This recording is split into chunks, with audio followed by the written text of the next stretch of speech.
샬롬 반갑습니다. 안녕하세요. 저는 김계향이라고 합니다. 저는 오늘 이 자리에서 인생의 진짜 행복이 무엇인지 모르고 살았던 저의 인생이 진짜 행복을 찾고 가슴 뛰는 삶으로 변화된 저의 이야기를 들려드리려고 합니다. 모두가 한 번쯤은 자기 자신에게 던졌을 질문, 나는 과연 행복한가? 나는 행복한 인생을 살고 있는가? 저도 그 질문을 수없이 많이 던졌지만 8년 전 과거에 저는 행복하지 않은 인생을 살고 있었습니다. 제가 이 복음을 만난 건 2017년인데요. 남편이 20대 알던 옛 친구를 통해 그 친구의 와이프를 통해 이 복음을 만났습니다. 당시 저는 둘째 아이를 출산하고 육아의 한계에 부딪히며 인생의 위기를 맞이하게 됩니다. 그 당시 교회에 출석은 하였으나 말씀이 제 안에 들어있지 못하고 이방인처럼 의무감에 몸만 왔다 갔다 하는 형식적인 신앙생활을 했습니다. 아마도 신앙이 없었다고 하는 게 맞는 표현일지도 모르겠습니다. 당시 육아는 저의 한계였는데요. 제가 받은 스트레스를 그리고 모든 책임을 남편에게 돌리며 싸우기를 밥 먹듯 하였고 남편도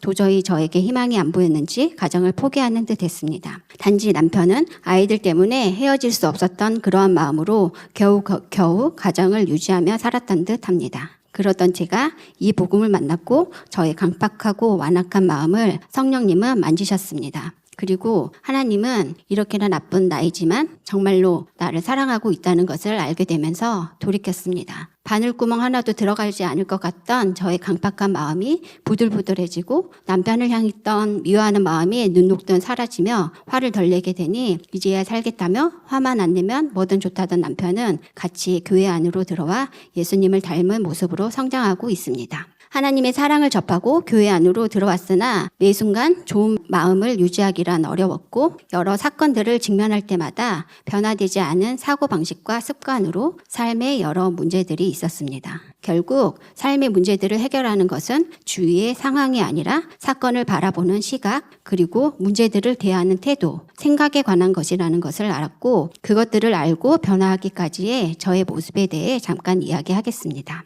첫 번째는 우선순위 정립을 통한 삶의 정리정돈입니다. 저에게는 좋은 리더가 있었습니다. 저에게는 총 4명의 리더 집사님이 계셨는데 모두들 저에게 셀 모임과 예배를 강조하셨고 집회 등의 교회 행사는 빠지지 않고 참석하시면서 저에게 권면하셨습니다. 저는 제가 이해되지 않을 때 나를 설득하면 참석하겠다고 으름장을 놓기도 했는데 그때마다 저의 두 번째 리더 집사님은 저를 설득하며 마음에 불을 지폈습니다. 그 이후 만난 저의 네 번째 리더 집사님 역시 교회의 예배와 행사가 본인 삶의 전부인 것처럼 스케줄을 조정하면서 참여하였습니다. 저는 그런 집회나 행사가 있을 경우 항상 참석할 거야? 라고 물어보면 대답은 뻔했습니다. 나는 그런 거에 고민하지 않아 라고 말이죠. 그렇게 저의 스케줄을 조정해가며 리더 집사님과 집회나 행사에 참석하게 되었는데요. 저의 시간과 마음을 쏟아 갈망하는 마음으로 참석한 모임이나 예배, 집회에서 성령님은 항상 말씀하셨고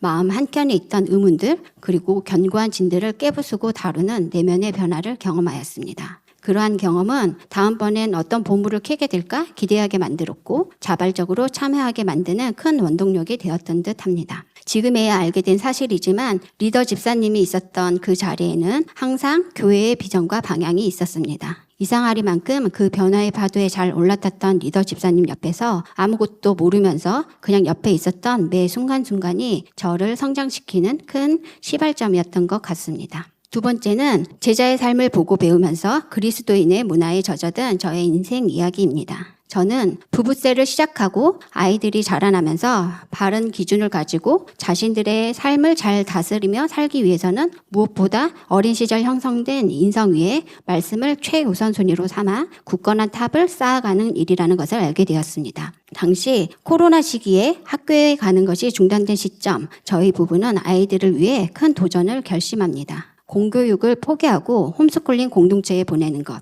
그러기 위해 저희는 이사를 해야 했는데 그 이사가 결정되고 시행하는 과정에서 많은 가지치기를 진행합니다. 인생이 가장 중요한 것을 위해 필요 없는 부분을 잘라내는 가장 큰 경험을 하고 나니 안정형 기질을 가진 제게 변화의 캐파가 넓어지는 것을 경험하였습니다. 그 이후 다시 굳은 마음으로 변화가 힘든 사람으로 돌아갈 수 있었던 저를 그냥 내버려 두지 않으시고 저를 끊임없이 밖으로 불러내어 주신 리더 집사님, 그리고 저에게 모든 일거수일투족을 얘기해 주었습니다. 굳이 이런 얘기를 나한테 왜 하는 거지? 라고 의문이 들 때도 있었고, 나랑 상관없는 얘기를 왜 하지? 라고 생각한 적도 있었습니다. 저는 100% 동의해서 함께 하지는 않았지만 나에게 좋은 것을 주려는 선하신 하나님처럼 리더 집사님을 신뢰하고 순종했고 온유하고 열린 마음으로 같이 동참했습니다. 그리고 그 자리에서 어떻게 사람들을 존중하고 섬기는지 몸소 보여주셨고, 저는 그 모습을 통해 그리스도인의 삶의 문화에 대해 배운 듯합니다. 리더 집사님이 했던 말들은 저의 마음밭에 뿌려졌고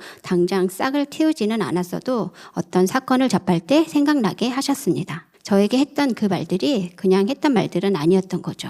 또한 사람들과의 교제를 통해 그 사람 안에 있는 성령님을 보았고, 모임을 통한 책 나눔은 저의 세상적인 생각을 쪼개고 말씀으로 돌아서는 큰 밑바탕이 되었던 듯합니다. 저의 변화의 또 다른 사건은 블로그를 쓰기 시작하면서 시작된 관점의 변화인데요. 저는 인스타나 블로그 등등 SNS를 하지 않았는데 한 집사님의 권유로 블로그를 시작하게 되었습니다. 처음에는 일부러 블로그를 쓰기 위해 저에게 일어난 사건에 의미를 부여하기 시작했습니다. 그런데 이런 일들이 여러 개가 쌓이다 보니 모든 사건을 보는 시각이 변하기 시작했습니다. 그냥 의미 없이 지나갈 수 있는 일들에 의미를 부여하자 중요한 일이 된 것처럼 아이들과 보내는 시간을 그냥 흘려보내지 않고 소중히 여기게 됐고, 누군가를 만나고 교제하는 시간들에 하나님이 계획하신 의미를 부여했습니다. 그랬더니 저에게 일어난 모든 일들이 우연이 아니라 하나님의 계획 아래에 있는 하나님의 큰 계획임을 알게 되었습니다. 비록 저는 어떤 일이 일어날지 모르지만 알지 못할 때도 순종하며 발을 뗐을 때 하나님의 큰 계획이 있었음을 알게 되었고, 제 생각보다 크신 하나님을 또 신뢰하게 되었습니다. 이렇게 블로그를 쓰며 시작된 글쓰기는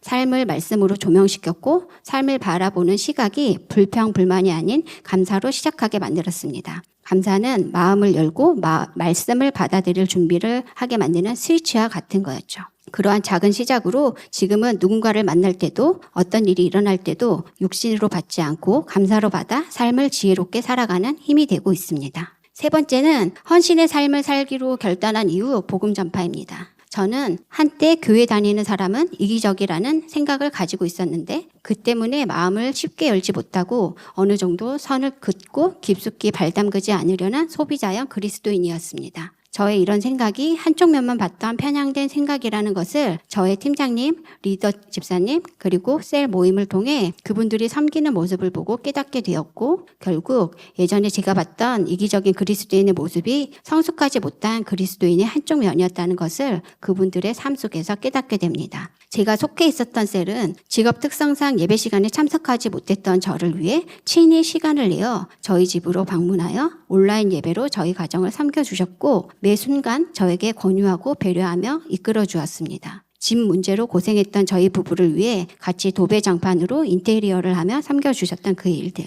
나와 다르면 이해하기 힘들었던 저의 생각을 좋고 나쁨이 아니라 다름의 차이를 알게 하고 인정하게 해줬던 세차 사건. 그리스도 안에서 자녀를 양육한다는 것의 의미와 중요성을 바탕으로 가장 중요한 것을 위해 불필요한 것을 버리는 가지치기를 진행하게 했던 이사 사건 등등, 그 모든 것의 바탕에는 사랑이 있었습니다. 그분들의 사랑의 섬김은 이제는 더 이상 소비자형 방관형 그리스도인이 아닌 내 삶의 주인이고 원동력이 되어버린 예수님을 위해 내 삶을 내어드리고 흘려보내는 자리로 가기로 선택하고 헌신하기로 결정하는데 큰 역할을 하였습니다. 셀 모임을 통해 그분들이 섬겼던 사랑을 눈으로 보았고 몸소 체험했고 예수님이 보였던 사랑의 모습을 그분들을 통해 알게 되었던 것이죠. 그리고 이제는 제가 받았던 사랑을, 그 은혜를 흘려보내는 자리로 돌아서기로 결심합니다. 그러나 저에게는 단 한 가지 복음 전파에 대한 열정은 없었습니다. 또한 저의 모습이 그리스도인의 면모를 나타내지 못한다고 생각했기에 다른 사람에게 나는 그리스도인이야 혹은 교회에 다녀라고 당당히 얘기하지 못했던 것 같습니다. 나를 아는 누군가가 너가 교회 다녀? 라고 말하는 게 두려웠던 것일지도 모르겠습니다.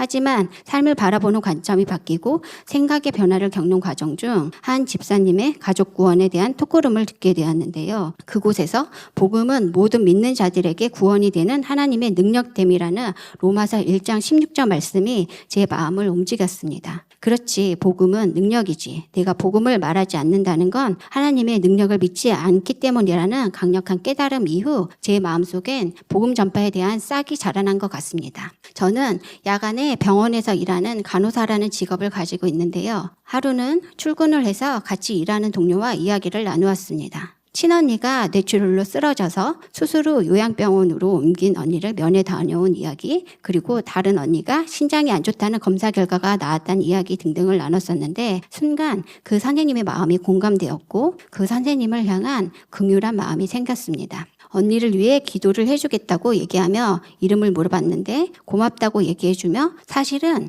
언니는 교회를 다니는데 언니의 소원이 자기가 교회 가는 것이었다라는 얘기를 하였습니다. 저는 그 언니의 마음이 하나님의 마음이었다는 것이 알아졌고 복음을 전하고 영접을 했습니다. 가장 적당한 최고의 시기에 하나님을 만나게 된 그 영혼을 축복했고 바로 새가족반을 제안했고 스케줄을 잡아 진행하였습니다. 그리고 교회 예배에 같이 참석하였고 예배 참석이 어려운 주는 제가 전에 섬김을 받았던 그 모습 그대로 온라인 예배로 저희 집을 내어드렸습니다. 99마리의 양보다 잃어버린 한 마리의 양이 집으로 돌아와 안식하는 게 얼마나 기쁜지 알게 됐고 하나님의 마음을 더 알게 되었습니다. 복음을 전하고 하나님의 자녀가 된다는 게 얼마나 가슴 뛰는 일인지 알게 된 것이죠. 그분은 이제 교회에 들어와 셀로 연결되었고 잘 성장하여 열매 맺을 것을 바라봅니다. 또한 저는 직장 동료 한 명과 얘기하다 교회에 다니기는 하지만 영접 기도는 안 하셨다는 그분을 위해 바로 영접 기도를 같이 하고 교회 안에서 잘 성장하여 열매 맺을 수 있도록 말씀의 실제를 매일 보내주며 돕고 있습니다.